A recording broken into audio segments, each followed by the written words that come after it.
पूछेंगे, क्योंकि वो कर्व के लॉन्ग आपको डिस्टेंस निकालना आपके सिलेबस में नहीं है। चलिए आगे बढ़िए। सर क्वेश्चन की लैंग्वेज समझ नहीं आई, 2 बार रीड करिए, 3 बार रीड करिए, क्योंकि एग्जाम में ये चीज आपको अकेले करनी है। एक बार आप क्वेश्चन को डिकोड करते हैं, फिर ही टीचर का काम आता है। रीड तो आपको ही करना पड़ेगा। पहले क्वेश्चन रीड करिए। अब ये सवाल आपको समझ भी तो आना चाहिए, तभी तो आप कलम चला पाओगे। क्या करना है, कौन फॉर्मूला लगाना, वो तो सेकेंडरी पार्ट है। पहले सवाल को समझिए। किस किस को समझ नहीं आया दिल बना दीजिएगा, क्योंकि मैक्सिमम तो आएंगे ही।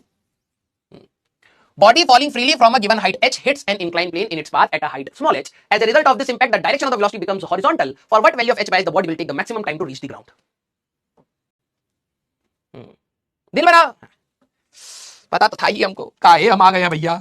अच्छा एक बात बताओ, चलो अब इस सवाल को स्टार मार्क कर लेना, अच्छे सवाल हैं ये। आप एक h हाइट पर से बॉडी को रिलीज कर रहे हो, u की वैल्यू 0 है, h हाइट पर से, ठीक है। समझ आया? थोड़ा थोड़ा बेटा नेगेटिव खाएगा, या तो पूरा समझ या तो बिल्कुल मत समझ, ठीक है। क्वेश्चन छोड़ के आएगा, माइनस नहीं खाएगा। ये जो थोड़ा थोड़ा में दिक्कत है। सारे बच्चे मेरे को बताना कि मान लेते हैं बॉडी को अगर मैं रिलीज कर रहा हूं h हाइट पर से, ये क्वेश्चन में गिवन है तो ये फिक्स है, तो क्या इसका जो टाइम ऑफ फ्लाइट होगा दैट इज अंडर रूट में 2h/g होगा, हां या ना? पहले तो ये बताइए,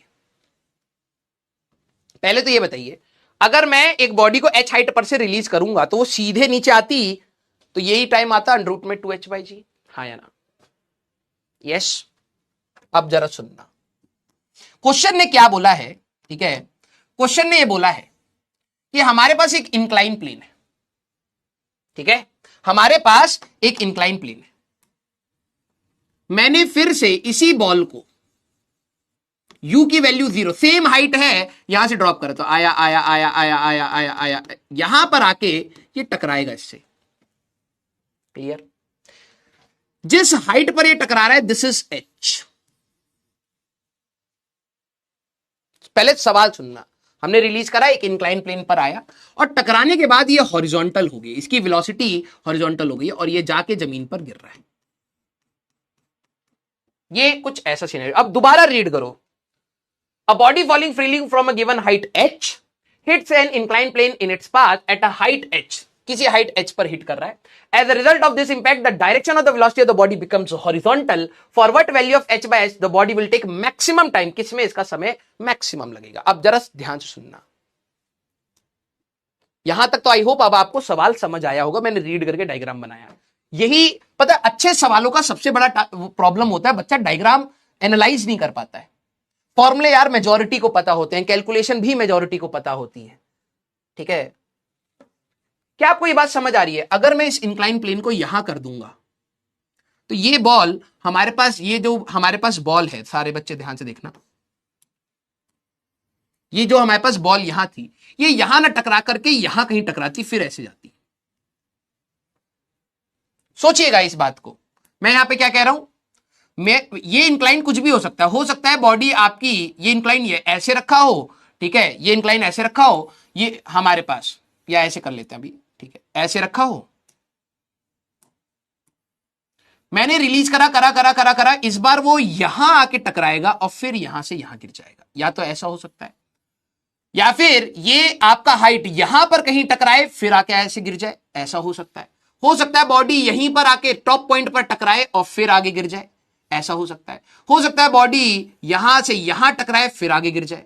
क्या आपको ये बात समझ आ रहा है? ऐसे में तो बहुत सारे टाइम ऑफ फ्लाइट्स आ सकते हैं। ऐसे गिर सकती है बॉडी, फिर ऐसे गिर सकती है बॉडी, फिर हमारे पास और आगे आके गिर सकती है body.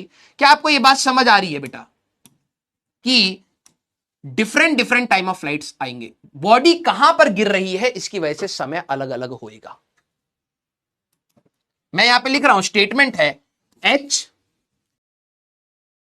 if h varies, if h very करेगा, टोटल टाइम हमारे पास वेरी करेगा। पहले तो ये चीज समझिए यार, बॉडी यहां से लेके यहां तक आई, अब इसके बाद हॉरिजॉन्टल होगी, तो ये वाला टाइम प्लस ये वाला टाइम टोटल टाइम होगा। अगर मैं यहीं पर गिरा देता तो यहां से यहां तक ग्रेविटी में थी, फिर ये हॉरिजॉन्टल प्रोजेक्टाइल बनती, फिर टाइम अलग होगा। यहां गिराता यहां गिराता तो अलग टाइम आएगा, यहां गिराऊंगा तो अलग टाइम आएगा, यहां गिराऊंगा तो अलग। ये जैसे जैसे आपका ये एच वेरी करेगा, ठीक है, आप कहां पर प्रोजेक्टाइल को गिरा रहे हैं, समय अलग अलग आएगा। क्या आप इतना समझ पाए? तो टोटल सेम होगा नहीं बेटा, तभी सवाल ने पूछा है मैक्सिमम। टोटल टाइम सेम नहीं होगा, किधर मैक्सिमम होगा ये निकालना है। सेम होता तो सवाल ही इनवैलिड हो जाएगा। क्या आपको यह बात समझ आई? ये बॉडी जब इस पर कहां गिर रही है उसके हिसाब से समय चेंज होगा, और उसका मैक्सिमम पूछा है। तो अगर ये h है तो ये h माइनस एच हुआ। ध्यान से देखना। अब ऐसे सवाल बेटा अगर आप पहली बार कर रहे हैं, घबराइए मत, सीखिए, ठीक है। इसका टाइम तो t1 ले ले, इसका टाइम तो t2 ले ले। जरा देखना, t1 की वैल्यू टोटल टाइम होगा t1 प्लस t2। ध्यान से देखना, तो टोटल टाइम विल बी, इसका टाइम आएगा, फॉर्मूला मदद कर जाता है यहां पर, इसलिए कहता हूं भाई देखो दोनों तरीके आपके काम आते हैं। ये आया प्लस हॉरिजॉन्टल प्रोजेक्टाइल का टाइम ऑफ फ्लाइट ये होगा।